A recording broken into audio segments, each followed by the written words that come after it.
P Doraraju Mandapeta రోడ్లో circle ఇన్స్పెక్టర్గా ఈ మధ్యకాలంలో బాధ్యత స్వీకరించారు. ప్రజలకు తెలిపేది ఏంటంటే, ఎక్కడైతే సర్కిల్ ప్రజల్లో శాంతి భద్రతలు ఎవరైనా విఘాతం కలిగిస్తే కఠినమైన చర్యలు తీసుకుంటాం. అదేవిధంగా మహిళల పట్ల కానీ ఎవరన్నా అమ్మాయిల పట్ల కానీ అసభ్యంగా ప్రవర్తిస్తే దాని మీద కూడా ఖచ్చితంగా కఠిన చర్యలు తీసుకుంటామని చెప్పేసి సర్కిల్ పరిధిలో ఈ గంజాయి పెడ్లర్స్ ఎవరైతే ఉన్నారో గంజాయి పెడ్లర్స్ ఈ గంజాయి రవాణా ఏదైనా ఉంటే కనుక దాని మీద ప్రత్యేకమైన దృష్టి సారించి దాన్ని కూడా ఖచ్చితంగా అదుపులో తీసుకొస్తాం. అదేవిధంగా సర్కిల్ పరిధిలో ఎక్కడైతే ఈ ట్రాఫిక్ ఇబ్బందులు ఉన్నాయో దాన్ని కూడా రెక్టిఫై చేస్తామని చెప్పేసి ట్రిపుల్ రైడింగ్ కానీ ఈ డ్రంక్ అండ్ డ్రైవ్ కానీ వీటి మీద ప్రత్యేకమైన దృష్టి సారించి, ఎందుకంటే రోడ్ యాక్సిడెంట్ వల్ల ఎంతోమంది ప్రాణాలు కోల్పోతున్నారు.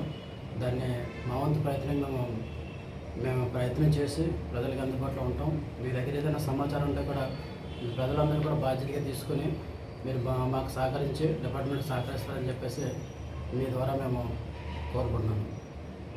ప్రదేశాల్లో మద్యం సేవించి శాంతి భద్రతలకు విఘాతం కలిగించిన ఎవరిని కూడా ఉపేక్షించేది లేదు.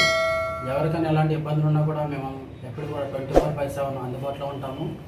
మా కాంటాక్ట్ చేస్తే మేము అందుబాటులో ఉంటామని చెప్పేసి 9440796537కి ప్రజలకి ఎలాంటి ఇబ్బందులు ఉన్నా, ఎవరికి సర్కిల్ పరిధిలో ఎలాంటి ఇబ్బందులు ఉన్నా మాకు నేరుగా కాంటాక్ట్ చేయొచ్చు. నేరుగా కాంటాక్ట్ చేస్తే మా నుంచి సర్కిల్ పరిధిలో ఉన్న సిబ్బంది ఖచ్చితంగా మేము 24/7 అందుబాటులో ఉందని చెప్పేసి మరొకసారి తెలియపరచుకుంటున్నాను.